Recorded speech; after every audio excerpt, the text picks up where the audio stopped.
Amen.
समुजनी तद्दोष परिहार द्वारा संपूर्ण ब्रह्म फलसिद्ध्यर्थं प्रायश्चित्तार्थं क्रियमाण श्रीपुष्प यागात्यञ्च कर्मणि अस्य यजमानस्य आबालगोत्रोद्भवस्य वेंकटधर्मारेड्डी नामधेयस्य परब्रह्मगोत्रोद्भवस्य वीरब्रह्मनामधेयस्य विष्णुगोत्रोद्भवायाः गौतमी नाम्याः गोत्रोद्भवस्य वरलक्ष्मी नाम्याः वेंकटेश्वर नामधेयस्य धर्मपत्नी समेतस्य वरलक्ष्मी नाम्याः ईश्वरनिधिन् नामधेयस्य अनुज्ञा नाम्याः यतिन् नामधेयस्य सहकुटुम्बस्य गोत्रोद्भवस्य गोपीनाथ नामधेयस्य धनलक्ष्मी नाम्याः प्रवीण कुमार नामधेयस्य रमा नाम्याः अन्वी नाम्याः पार्वतम्मा नाम्याः सहकुटुम्बस्य श्रीवत्सगोत्रोद्भवस्य भुजङ्गराय नामधेयस्य धर्मपत्नी समेतस्य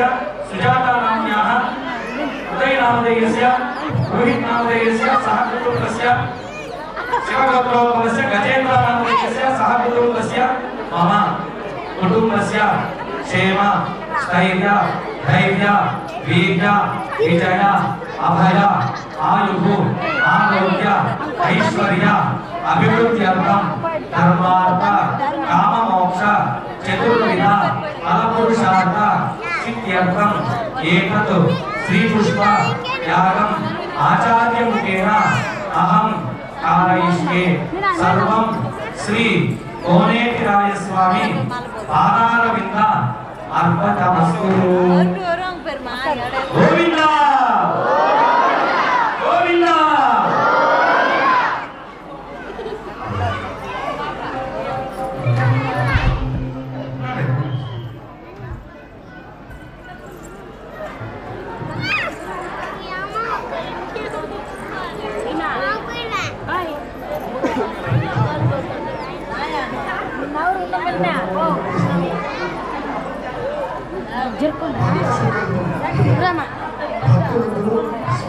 ప్రార్థన చేసుకొని మనసులో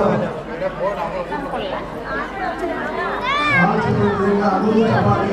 మనసులో ధ్యానం చేసుకొని పుష్పయాగం అనేది సమస్త దోషములుగా తెలిసి తెలియక జరిగిన దోషముల వల్ల ప్రాయశ్చిత్తం కోసం నేను చేసేది. కాబట్టి అందరూ స్వామివారిని ప్రార్థన చేసుకుని సంకల్పం చెప్పాలి. అందరూ చెప్పండి. స్వార్థ ఆదికం కర్మ నిఖిలం ఏన సూత్రితం తస్మై సమస్త వేదార్థ విదే విఘనసే నమః. శృతి స్మృతి నదీపూర్ణం శాస్త్ర కల్లోల సంకులం విష్ణు భక్తి ఉదకం శుద్ధం వందే శ్రీ విఘ్నోర్ణవం శుక్లాం భరధరం విష్ణుం శశివర్ణం చతుర్భుజం ప్రసన్న వదనం ధ్యాయేతి సర్వ విఘ్నోప శాంతయే శ్రియః కాంతాయ కళ్యాణ నిధయే నిధయేర్తినా శ్రీ వెంకట నివాసాయ శ్రీనివాసాయ హే నమః. శ్రీ గోవింద గోవింద గోవింద శ్రీ మహావిష్ణోరాజ్ఞయ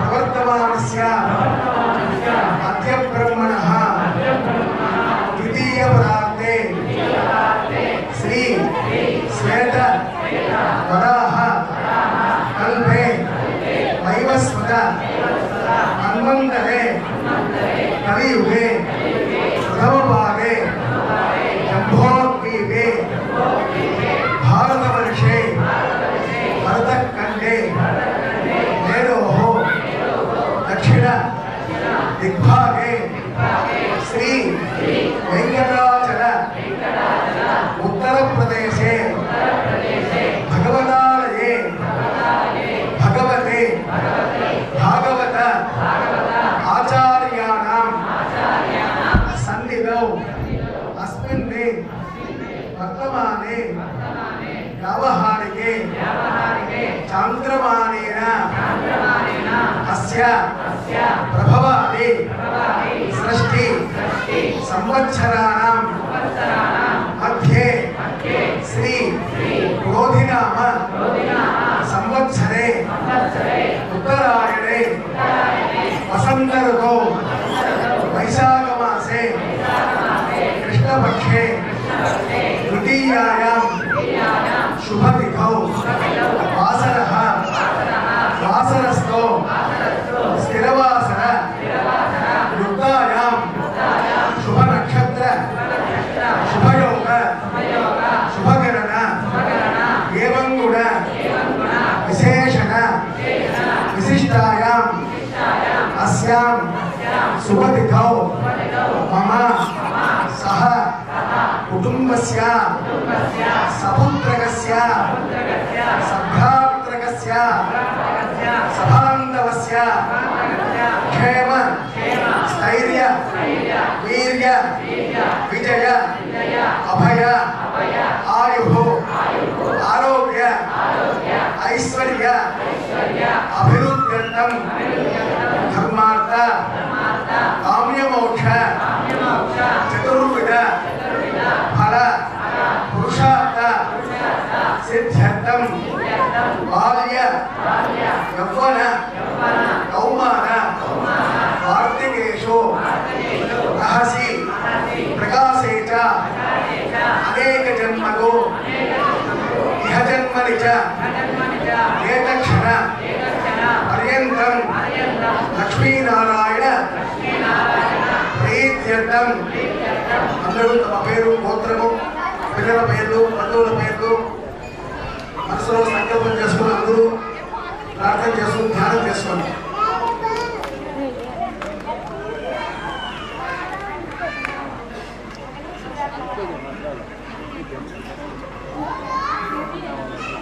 మమ సహ కుటుంబస్య సంభవత నియమేన సంభవత కాలేన సంభవత ద్రవ్యేణ శ్రీమతే వైఖారస భగవచ్ఛాస్త్ర మార్గేణ ఆచార్య ముఖేన అహం కారయిష్యే సర్వం శ్రీనివాస अर्पितमस्तु श्रीमद्रमारमण गोविंदो ओम भूः अद्यमया पूर्वोक्त एवं मनोविशेषणविशिष्टाय कोणे दिनाय स्वामिनः पुष्पादिदेवताराधनं करिष्ये ओम सुजीवो अव्यामृतः सुजीनागं सुजिगं विनाम नन्दरगं सुजिभ्यः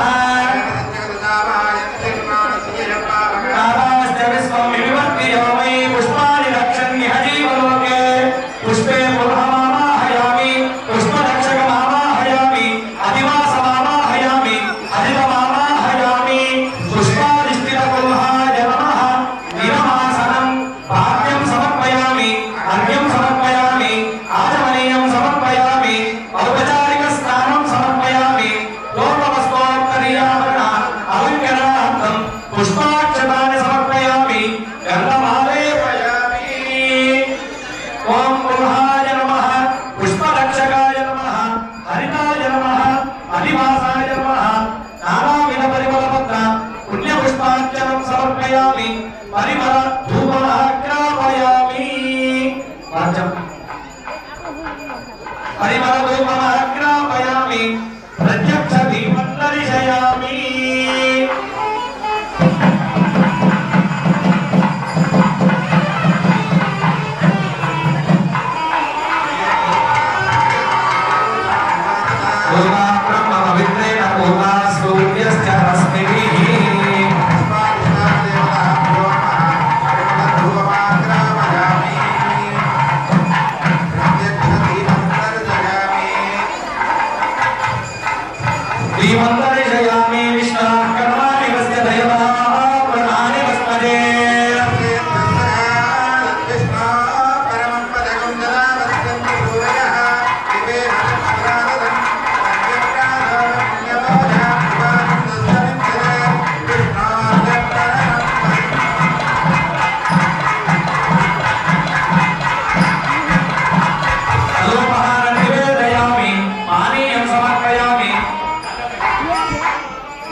विश्वात्मकं वेद्यानि प्रवोचय्य पार्थिवानि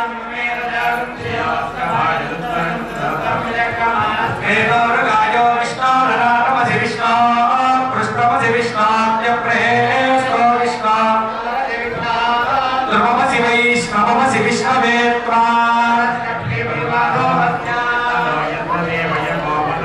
उर्ग्रमस्य सहिवन्दो पदेव रमेव त्वमुत्सः गौरवीमः कुजरोगिलिता परीक्षयन्ति भुवनानि विस्मा देवहित्वमन्वस्तुवन्ति विष्णो देवत्वं परमर्षविसे क्षेत्राय विष्णुर्वनिषेधस्यन् उरुक्षिदिगं सुजनिमाचकारा विचक्रमे सदत्य सम्महित्वा देशगोप्यस्त्यस्तविरस्य नाम अदो देवा अवन्तु नो यतो विष्णुर्विचक्रमे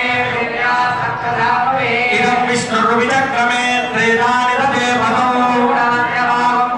त्रीणि पदानि चक्रमे विष्णुर्लोमा अराध्यः विष्णुः कर्माणि वस्यते यतो ब्रह्माणि वस्मसे तद्विष्णोः परमं पदं सदा पश्यन्ति सूरयः तद्विप्रासो विमन्यवो जाग्रवाणं सत्समिन्दते आवाहिदेवताभ्यो नमः सर्वोपचारान् समर्पयामि सुप्रीतः सुप्रसन्नः वरदा भवतु గోవింద ఏడుకొండలవాడ వెంకటరమణ గోవింద అఖిలాండ కోటి బ్రహ్మాండ నాయకుడైనటువంటి కోనేటి రాయస్వామి వారి యొక్క బ్రహ్మోత్సవాలు అంగరంగ వైభవంగా తిరుమల తిరుపతి ఆధ్వర్యంలో చాలా గొప్పగా జరిగాయి.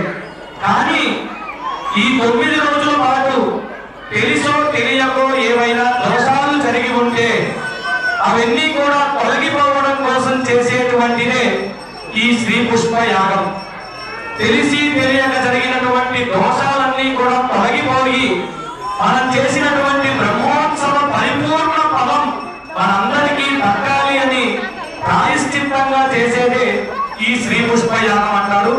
చక్కగా స్వామివారికి 9 రోజుల పాటు వివిధ రకములైనటువంటి ఉత్సవాలలో తిరిగి తిరిగి అలసి సొలసినటువంటి స్వామికి ఈ పుష్పాలతో చక్కగా నీవు సేద తీరవయ్యా అని చెప్పి చేసేటువంటి ఉత్సవమే శ్రీ పుష్ప యాగం. అదే విధంగా తిరుమలలో అనంతాళ్ వారిని ఒక ఆయన చక్కగా స్వామివారి పుష్ప కైంకర్యాన్ని చేసి ఎంతో అనుగ్రహాన్ని పొందాడు. ఒక 2 విషయాలు తెలుసుకొని పుష్పయాగాన్ని మనం ప్రారంభం చేసుకుందాం. అనంతాళ్ వారంటే ఒకానొక సమయంలో కొన్ని వందల సంవత్సరాల ముందు స్వామివారి కైంకర్యం జరుగుతూ ఉండేది. బాగా అరణ్యంలాగా ఉండేది. అప్పుడు అర్చకులు ఉండేవాళ్ళు కానీ సహాయకులుగా ఎవరు ఉండేవాళ్ళు కాదు. అప్పుడు కంచిలో అందరూ కూర్చొని ఎవరైనా వెళ్ళి అక్కడ స్వామి కైంకర్యానికి వెళ్తారా అని అడిగితే ఈ అనంతాళ్ వారు గారు నేను వెళతాను, ఎంత కష్టమైనా సరే వెళ్ళి స్వామి కైంకర్యం చేస్తాను అని అంటాడు. కానీ ఆ సమయంలో ఆమె భార్య నిండు గర్భిణిగా ఉంటుంది. అయినా కూడా భర్త మాట కోసం కంచి నుంచి నడుచుకుంటూ అరణ్యంలో తిరుమలకు చేరుకొని స్వామి కైంకర్యానికి సిద్ధమవుతారు. ఇందులో ఏం కైంకర్యం చేయాలి అంటే స్వామికి చాలా ఇష్టమైనటువంటి పుష్ప కైంకర్యాన్ని చేద్దామని వాళ్ళు సంకల్పం చేసుకుని అక్కడ చక్కగా ఒక పుష్పాలను పండించాలంటే నీళ్లు కావాలి. అందుకని ఒక కొలను తవ్వడానికి ప్రయత్నం చేస్తూ ఉంటారు. ఇప్పటికీ ఉంది తిరుమలలో ఏటీసీ అంటారు, ఆల్వార్ ట్యాంక్. అంటే ఆల్వార్ ట్యాంక్ అంటే ఒకప్పుడు ఆయన తవ్వినటువంటి కొలను ఆ ప్రదేశం. దీని ఇప్పటికీ ఏటీసీ అంటారు. అక్కడ గుణపం తీసుకొని ఆయన తొమ్ముతూ ఉంటే నిండు గర్భిణి అయినటువంటి ఆ భార్య తట్ట మోసుకొని అంత దూరం వెళ్ళి మట్టి పాడేసి వస్తుంది. ఆమె గర్భిణి కాబట్టి చాలా సమయం పడుతుంది వెళ్ళి రావడానికి. పాపం ఇదంతా చూసినటువంటి స్వామి ఇదంతా నా కోసమే కదా వాళ్ళ దేవుడు ఇంత కష్టపడుతున్నారు,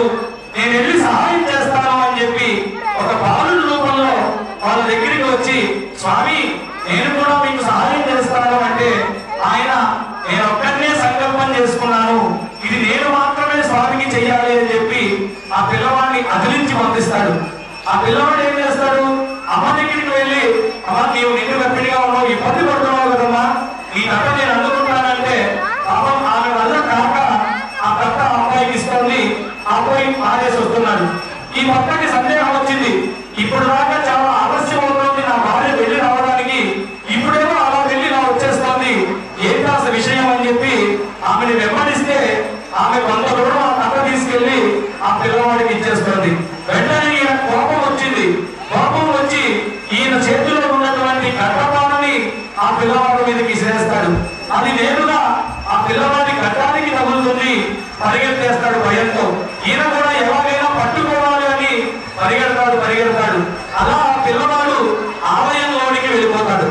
వెంటనే ఈయన కూడా ఆలయంలోనికి వెళ్ళి చూస్తే తిరుమల స్వామివారి విగ్రహానికి గడ్డం దగ్గర రక్తం వస్తూ ఉంటుంది.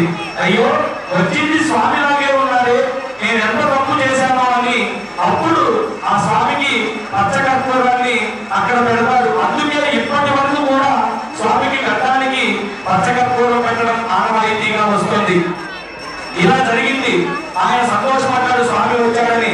ఆ కొలను దువ్వేశాడు, ఉద్యానవనాన్ని పెంచేశాడు.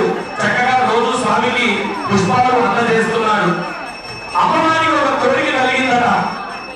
ఏమండి స్వామి, మనకి ఇచ్చేటువంటి పుష్పాలే ఇంత అందంగా ఉన్నాయంటే ఆ ఉద్యానవనం ఇంకెంత అందంగా ఉంటుందో ఒకసారి మనం వెళదామా అని అడిగితే, దేవి నీ కోరిక కాదంటానా అని చెప్పి ఇద్దరు కూడా ఏకాంత సేవ అయిన తరువాత ఆ స్వామి అమ్మవాళ్ళు ఇద్దరు కూడా ఆ ఉద్యానవనం అంతా తిరిగి ఆ పూలన్నీ కోసేసి తొక్కేసి ఇష్టం వచ్చినట్టు చేసేసారట. తెల్లవారి అనంతాల గారు వచ్చారు. అయ్యో, స్వామికి పూలు కొయ్యాలంటే అక్కడ ఒక పుష్పాలు కూడా లేదు. ఆయన కోపం వచ్చింది. ఎవరో స్వామి పుష్పాలను దొంగిలించాలనుకున్నాడు. అదే విధంగా రెండో రోజు జరిగింది. అదే విధంగా మూడో రోజు జరిగింది. ఆయనకి ఏం చేయాలో అర్థం కావట్లేదు. స్వామికి పుష్పాలను సమర్పించాలి, కానీ ఇంత అయిపోతుంది, ఎవరో ఆకతాయి ఇలా చేస్తున్నారు అని చెప్పి ఈ రాత్రికి నేను కాపలా కాస్తానని చెప్పి అనంతాల గారు ఉద్యానవనంలోనే కాపలా కాస్తారు. స్వామి అమ్మవారు యథావిధిగా మనుష్య రూపాన్ని ధరించి అలా సరస సల్లాపాలు ఆడుకుంటున్నప్పుడు ఈయన ఎదురు పట్టేసుకుంటే స్వామి వారు తప్పించుకుంటారు, అమ్మవారు మాత్రం దొరికిపోతారు. అమ్మవారిని అక్కడ ఉన్నటువంటి ఒక చెట్టుకి బంధించి వేస్తారు. స్వామివారు మాత్రం స్వామివారిని పట్టుకోవడానికి అనంతారావు గారు తరుగుకుంటూ పరిగెట్టినప్పుడు స్వామి ఆలయానికి అప్రదక్షిణంగా పరిగెత్తుకుంటూ లోపలికి వెళ్ళాడట. అందుకే ఇప్పటికీ తిరుమలలో వ్యాక్సవాణి ఉత్సవం అని చెప్పి స్వామి అప్రదక్షిణంగా తిరుగుతూ వస్తాడు.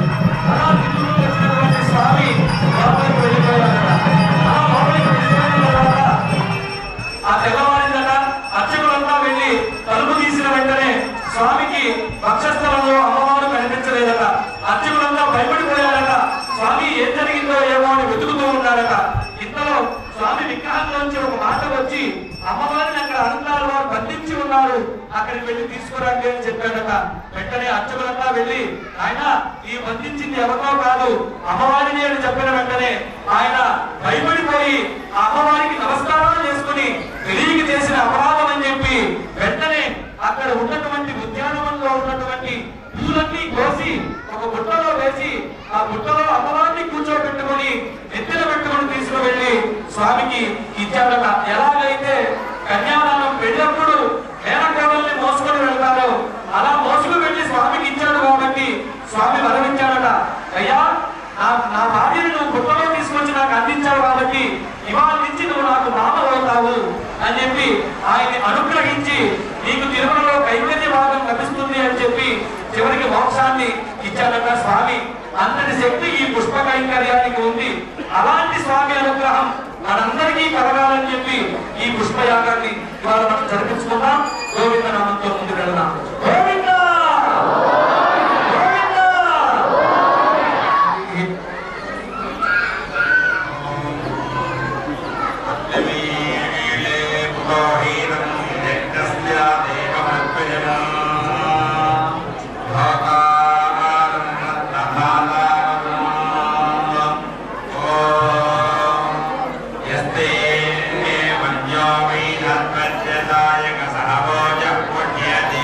विश्वा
భావములోన వాక్యమున